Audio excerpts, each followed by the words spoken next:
Halo, apa kabar pemirsa? Kita bertemu lagi dalam program Sumut Sepekan. Program yang menyajikan berita-berita ringan, hangat, dan menarik dalam sepekan terakhir. Bersama saya, Emi Faradisa, pemirsa berikut Sumut Sepekan selengkapnya.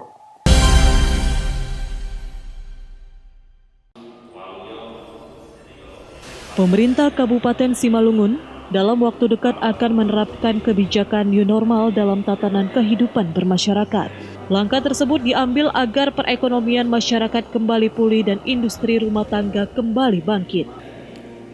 Menindaklanjuti hal tersebut, Bupati Simalungun JR Saragi menginstruksikan kepada para pangulu atau kepala desa dan lurah untuk membuka portal akses jalan yang telah didirikan di setiap nagori dan lingkungan masing-masing. Hal tersebut dilakukan dalam rangka menghadapi kebijakan new normal. Hal ini disampaikan Bupati Simalungun saat melakukan rapat koordinasi tindak lanjut new normal di tengah pandemi COVID-19 bersama camat lurah dan pangulu di Kabupaten Simalungun. Rapat koordinasi juga menjalankan protokol kesehatan COVID-19 seperti mencuci tangan, menggunakan masker dan menjaga jarak dengan orang lain. Bupati Simalungun juga menginstruksikan kepada Satpol PP agar memonitoring ke setiap nagori apakah portal yang didirikan di tiap desa maupun lingkungan sudah dibuka. Pemerintah tetap mengimbau agar masyarakat dapat mentaati protokol kesehatan saat penerapan new normal diberlakukan. Dosi Simarmata melaporkan untuk Eva Rina TV.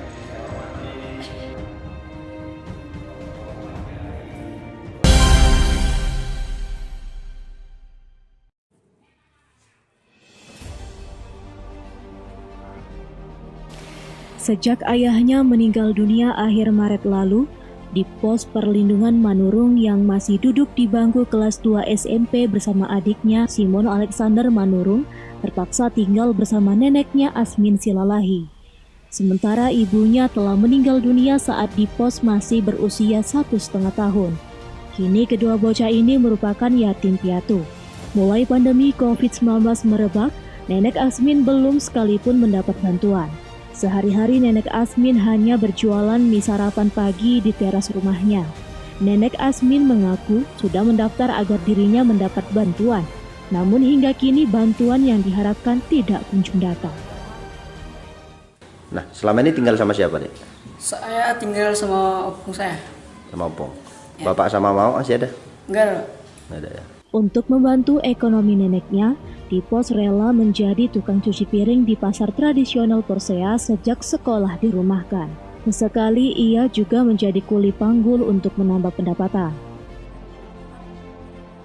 Selama pandemi COVID-19, Ibu pernah dapat bantuan nggak? Enggak. Nggak pernah. Dari pemerintah pusat, dari provinsi, dari Pemkab, pernah? Dari mana pun tidak ada. Tidak pernah. Ibu kerja apa? Jualan mie gomak. Jualan mie gomak tiap pagi ya? Iya, tiap pagi. Nenek Asmin berharap dirinya bisa mendapat bantuan untuk meringankan beban ekonominya di masa pandemi COVID-19. Alex Jetro melaporkan untuk Eva Rina TV.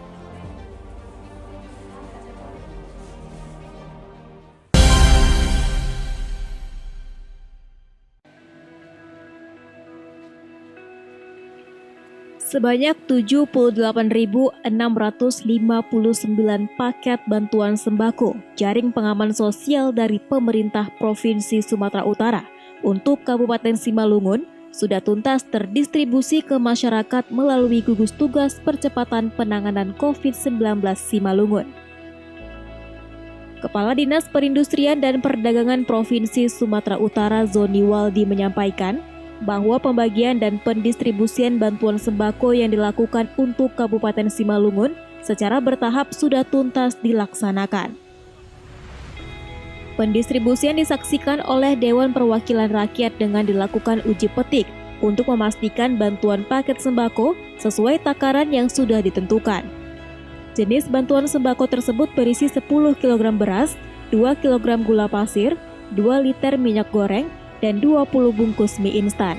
Sebelumnya, Pemprov Sumut telah mendistribusikan sembako secara maraton yang dimulai dari tanggal 21 Mei dan terakhir pada tanggal 30 Mei 2020 lalu. Bantuan jaring pengaman sosial khususnya paket sembako untuk Kabupaten Simalungun sudah tuntas sebanyak 78.659 paket.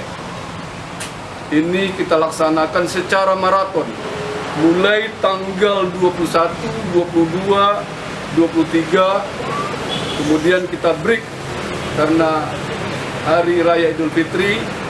Kita mulai kembali tanggal 25, 28, 29, tanggal 30. Tadi sudah di drop yang terakhir 11 truk dengan jumlah tadi sebanyak 11.364 paket.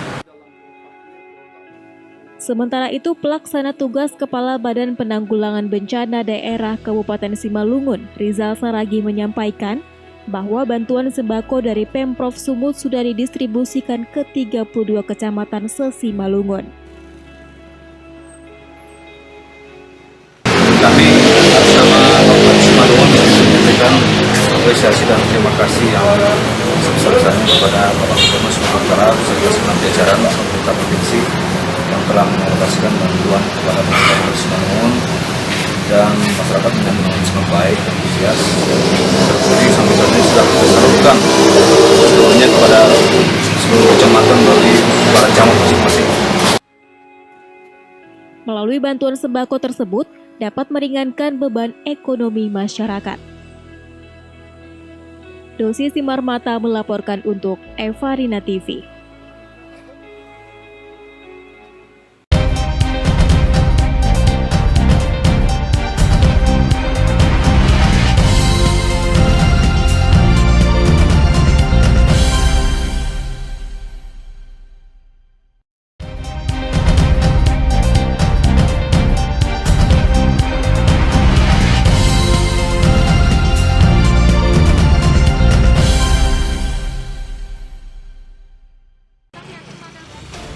Inilah aktivitas Satuan Polisi Pamong Praja dalam memutus penyebaran COVID-19 di wilayah Simalungun, Sumatera Utara.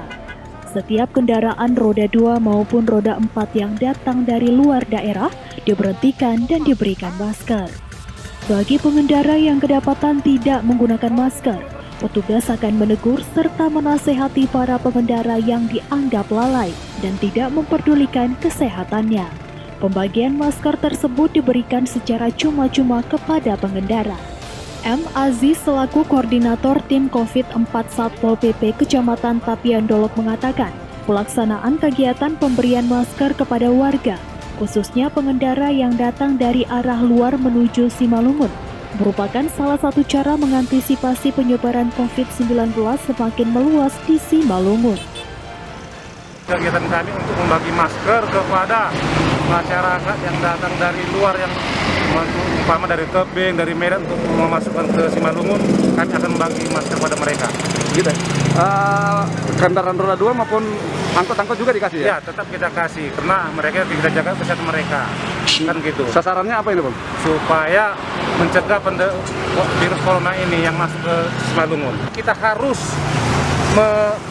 memutuskan mata rantai COVID-19 ini walaupun new normal, kan itu. Makanya kita bagikan masker kepada roda 4, roda 2, kan begitulah Pak. Kita harus menghimbau kepada warga yang ada khususnya Tapian Dolok ini, kalau keluar rumah selalu memakai masker walaupun sekarang ini new normal, begitu loh Pak. M. Aziz juga menghimbau masyarakat dalam penerapan menuju normal baru untuk tetap menjalankan protokol kesehatan COVID-19 seperti menggunakan masker, mencuci tangan, dan menjaga jarak. Ebit Master melaporkan untuk Evarina TV.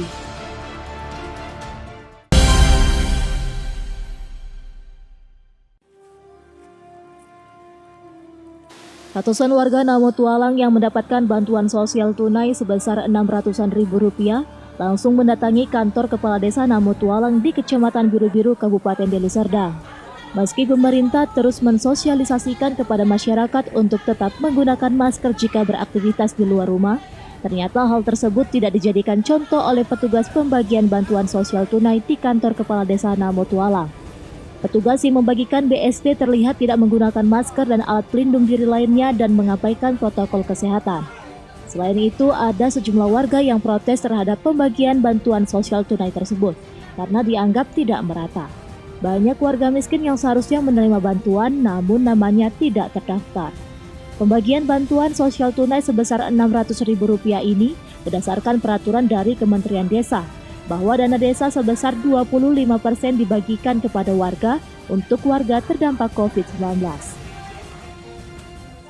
Membagikan BLT, bantuan langsung tunai dari dana desa, sesuai peraturan Kementerian Desa bahwa dana desa Namo Tolong lebih kurang 780 juta sekian, maka kali 25%, maka warga desa Namo Tolong mendapat 111 kakak.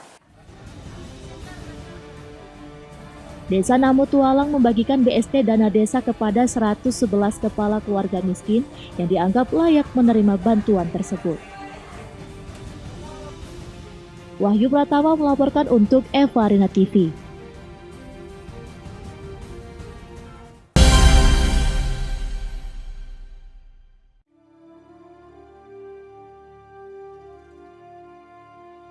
Ribuan paket sembako bantuan Provinsi Sumatera Utara yang nantinya akan dibagikan untuk warga Kabupaten Batubara yang terdampak COVID-19 masih menumpuk di Sekolah SMA Negeri 1 Sesuka Batubara. Para pekerja terlihat melakukan pengecekan paket sembako bantuan provinsi seperti beras, minyak goreng, mie instan, dan gula pasir yang dikemas menjadi satu paket di dalam kardus. Kepala Dinas Sosial Kabupaten Batubara Ishak Lija mengatakan, sebanyak 60.769 paket bantuan sembako yang datang dari Provinsi Sumatera Utara dan sebanyak 37.105 yang sudah dibagikan ke 12 kecamatan dan 151 desa serta kelurahan di Kabupaten Batubara. Adanya kerusakan paket sembako seperti mie instan dan beras yang terkena hujan merupakan paket sembako yang akan dipindahkan ke Kecamatan Air Putih dan saat proses pemindahan terjadi hujan.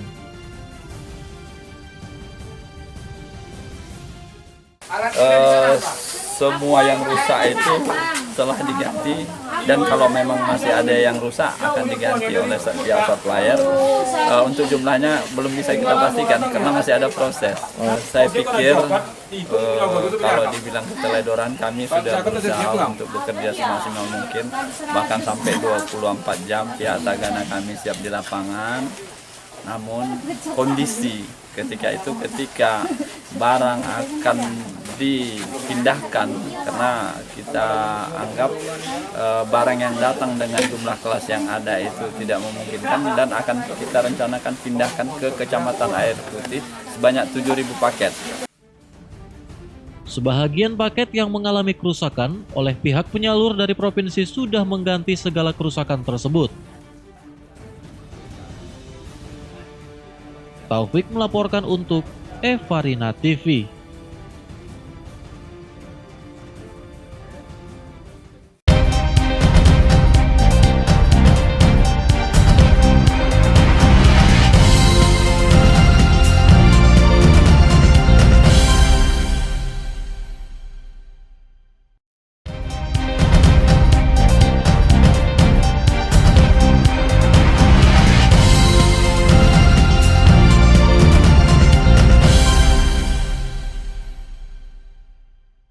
Masa pelaksanaan proses belajar mandiri peserta didik dari rumah melalui pembelajaran dalam jaringan daring atau online di Kabupaten Simalungun untuk tingkat PAUD, TK, SD, dan SMP diperpanjang sampai dengan waktu yang belum dapat ditentukan. Pertimbangan aturan tersebut berdasarkan Surat Edaran Menteri Pendidikan dan Kebudayaan Nomor 15 Tahun 2020 tentang pedoman penyelenggaraan belajar dari rumah dalam masa darurat penyebaran COVID-19. Kepala Dinas Pendidikan Kabupaten Simalungun Elviani Setepu mengatakan, walaupun sebelumnya Dinas Pendidikan Kabupaten Simalungun telah memperpanjang jadwal belajar di rumah sampai tanggal 29 Juni mendatang, namun jadwal tersebut akan menyesuaikan kembali peraturan dan masih menunggu kabar dan arahan dari pemerintah pusat. Untuk perpanjangan belajar di rumah, yang selama ini sudah diperpanjang sampai tanggal 29 Juni. Untuk ke depan kita tidak menyebutkan tanggal, kita akan menunggu kabar dari pusat, sehingga nanti kita akan mengumumkan ketika itu sudah ada, sehingga tidak setiap minggu atau setiap 2 minggu kita memperpanjang. Jadi tanggalnya kita tunggu saja arahan dari pusat. Sementara untuk penerimaan peserta didik baru atau PPDB di Kabupaten Simalungun akan dibuka pada bulan Juli mendatang untuk tingkat TK, SD, dan SMP. Penerimaan dilakukan secara online, namun bagi sekolah yang tidak memiliki jaringan internet, diperbolehkan untuk menerima peserta didik baru secara langsung. Namun dalam prosesnya dilakukan secara bertahap dan mengikuti protokol kesehatan.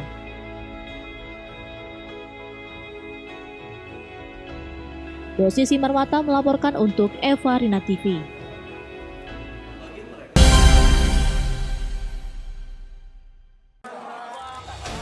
Sebanyak 8.328 calon jemaah haji asal Provinsi Sumatera Utara batal berangkat haji tahun ini.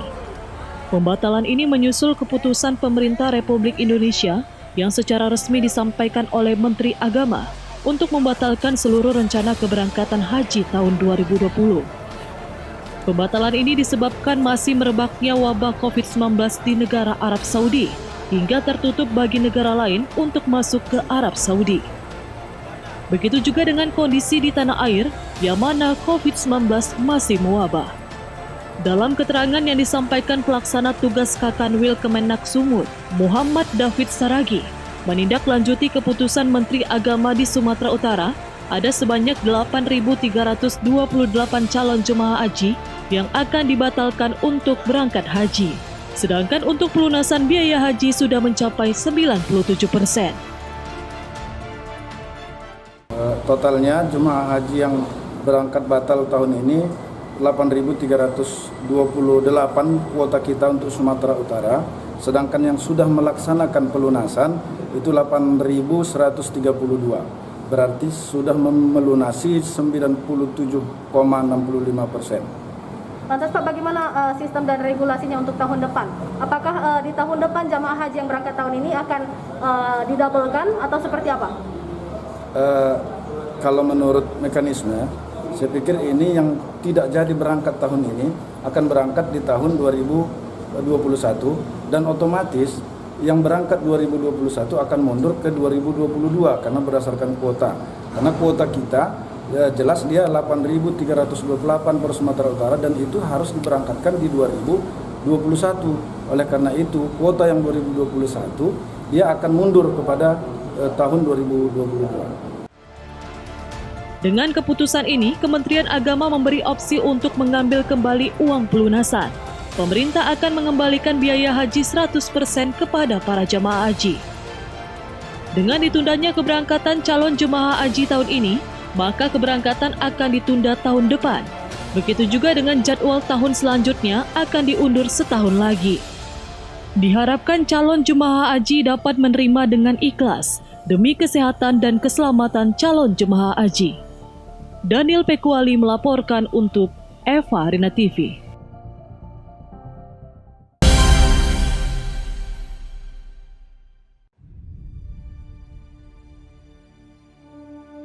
Seperti inilah keberadaan pengunjung di pasar tradisional Pasar Horas, Kota Pematang Siantar. Ini merupakan salah satu bukti minimnya pengawasan dari gugus tugas percepatan penanganan COVID-19 Kota Pematang Siantar. Terbukti di pusat perbelanjaan ditemukan pengunjung maupun pedagang yang tidak mengenakan masker. Selain itu, fasilitas pemutus mata rantai COVID-19 seperti tempat cuci tangan umum, rambu jarak bersama pedagang dan pengunjung juga terpantau minim.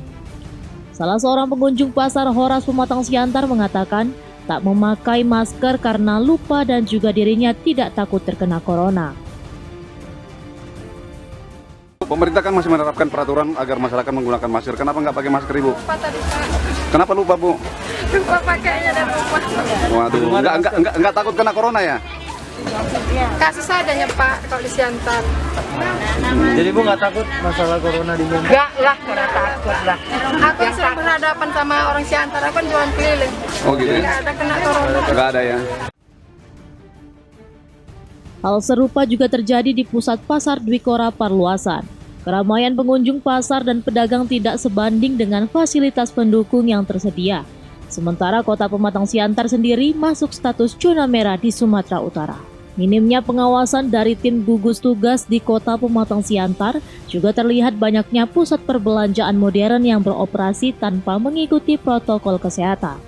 Jika hal ini tidak segera diminimalisir, dikhawatirkan pemutusan mata rantai COVID-19 di Pematang Siantar semakin sulit. Ebit Masdar melaporkan untuk Evarina TV.